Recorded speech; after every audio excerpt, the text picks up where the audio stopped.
তো শুভ সকাল আমার প্রিয় বন্ধুরা। আজ কিন্তু তোমার মঙ্গলবার, আর এখন বাজে হচ্ছে সকাল 10টা, আর এখন থেকে ব্লগটা স্টার্ট করছি। তো প্রতিদিনের কাজগুলোই যদি সুন্দরভাবে করা যায় তাহলে সংসার কিন্তু পরিপাটিভাবেই রাখা যায়। তো সেটাই কিন্তু চেষ্টা করি, আর আজকে এটাই তোমাদের সঙ্গে শেয়ার করব। সকাল থেকে যে সমস্ত কাজগুলি থাকে সেগুলি তো প্রতিদিনই করতে হয়, তো সবসময় তো সেগুলি দেখানো হয় না। কিছু কিছু তোমার ঘরোয়া কাজ যেগুলি আমি প্রতিদিন করি সেগুলি কিন্তু তোমাদের কাছে তুলে ধরি। তো সকালের দিকটা তো তোমার যেই কাজগুলি থাকে সেগুলি কিন্তু কমপ্লিট করে স্নান হয়ে গেছে, একটু চাও খেয়ে নিয়েছি।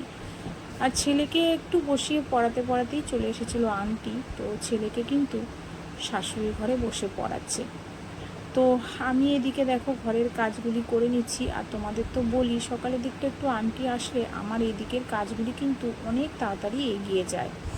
আর সকালের দিকটা আন্টি না আসলে একটু ওকে তো সময় দিতেই হয়, তাই না? আর ওর তো তোমার বললামই ওর আগস্টের তোমার পরীক্ষা, তো সেই কারণে এখন কিন্তু অনেকটা সময় দিয়ে ওকে পড়াতে হয়। তো সেই কারণে কাজে কিন্তু অনেকটা লেট হয়ে যায়। তো যাই হোক, দেখো বেডটা কিন্তু পরিষ্কার করে নিলাম, চাদরটা চেঞ্জ করে নিলাম। আর ওদিকে দেখো ছেলের পড়াও হয়ে গেছে, ও এখন স্কুলের জন্য রেডি হবে। তো বালিশের ওষারগুলিও দেখো, কোলবালিশের ওষারগুলিও কিন্তু চেঞ্জ করে নিলাম। আর যা বর্ষা এখন দেখছি, রোজই তোমার বৃষ্টি হচ্ছে, তো চাদরটা 3-4 দিনের বেশি রাখলেই মনে হয় যেন নোংরা নোংরা হয়ে গেছে। আর দেখবে বর্ষাতে যেন ঘরের সমস্ত জিনিস যেন একটা ড্যাম ড্যাম গন্ধ বেরায়। তো সেই কারণে ঘরগুলো যদি একটু পরিপাটি করে সুন্দরভাবে সাজিয়ে রাখা যায় তাহলে কিন্তু ঘরটারও পরিষ্কার লাগে আর নিজেরও ভালো লাগে। তো যাই হোক, এখন দেখো ছেলের কিন্তু স্কুলের ড্রেসটা তোমার একটু গুছিয়ে রাখছি যাতে ও স্নান করে এসেই পড়তে পারে। আর আজকে ওর পিটি ক্লাস রয়েছে, তো সেই কারণে পিটি ইউনিফর্ম পরবে। তো ওইদিকে বইটাও গুছিয়ে দেব, কারণ এখন কিন্তু 11টার মতন বাজে, ও ঠিক তোমার 11:15টার মধ্যেই বেরিয়ে যাবে। আর এখন প্রতিদিনই জানো তো বৃষ্টি হচ্ছে, তো সেই কারণে একটু চাই যাতে আগে আগে বেরিয়ে যায়, কারণ বৃষ্টিটা চলে আসলেই তো আর হয়তো স্কুলেই যেতে পারবে না। আর এখনের বৃষ্টিগুলি জানো তো এত জোরে আসছে, হঠাৎ করে খুব জোরে বৃষ্টি হচ্ছে, আবার কমে যাচ্ছে। তো সেই কারণে স্কুলের সময়টাই বেশিরভাগ বৃষ্টিটা নামছে।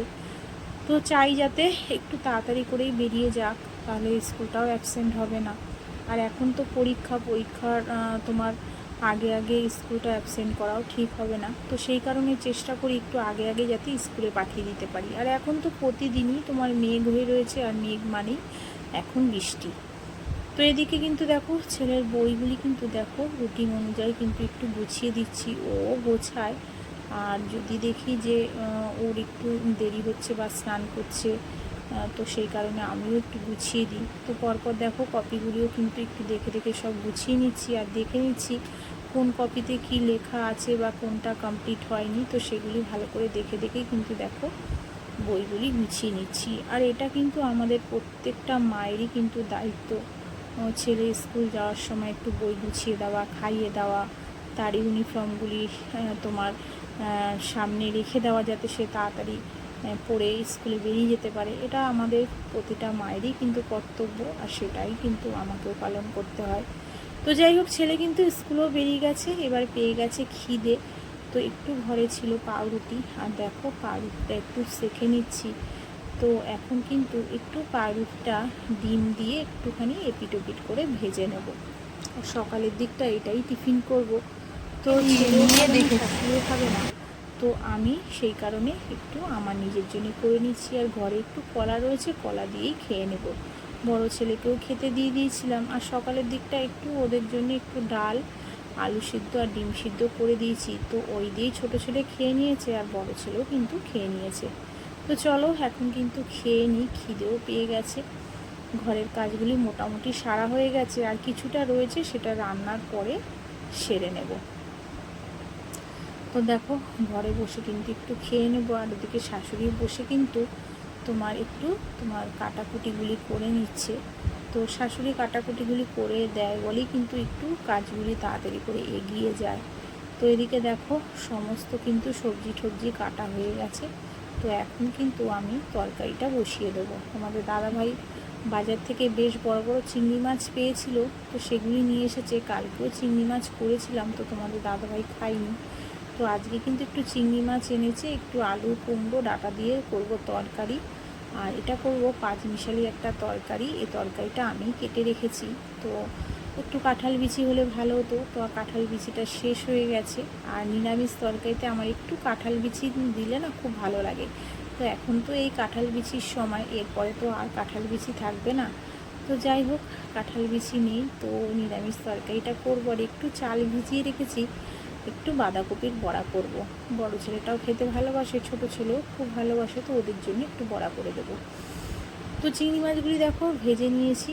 তো এই তরকারিটা তো এর আগেও করেছি, তোমরা জানো, তো তাও একটুখানি তোমাদের বলে দিচ্ছি। একটু জিরে তেজপাতা ফোড়ন দিলাম, আর দিয়ে দিলাম এখন তরকারিগুলি একটু নাড়িয়ে চালিয়ে, একটু নুন মিষ্টি, একটু শুকনো লঙ্কার গুঁড়ো, জিরের গুঁড়ো আর হলুদ গুঁড়ো দিয়ে দেবো। একদম সামান্য তোমার মশলা দিয়েই তরকারিটা কিন্তু খুব সুন্দর হয় খেতে।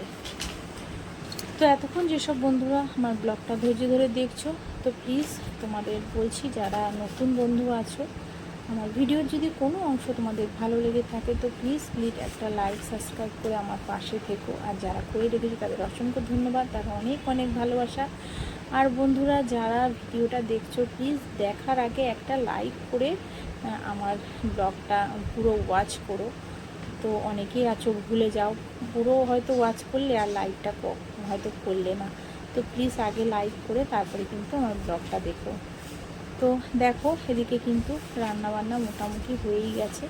দুটো গ্যাসেই বসিয়ে দিচ্ছি। আর লাস্ট এখন ভাজবো বড়াটা। বাঁধাকপির মধ্যে একটু ধনেপাতা দিয়ে দিয়েছি। আর এটা হচ্ছে ঘরে একটু চাল ভিজিয়ে রেখেছিলাম, এর মধ্যে একটু নুন মিষ্টি আর একটু তোমার দিয়ে দিয়েছিলাম হলুদ গুঁড়ো দিয়ে দেখো ভালো করে কিন্তু ফেটিয়ে নিচ্ছি।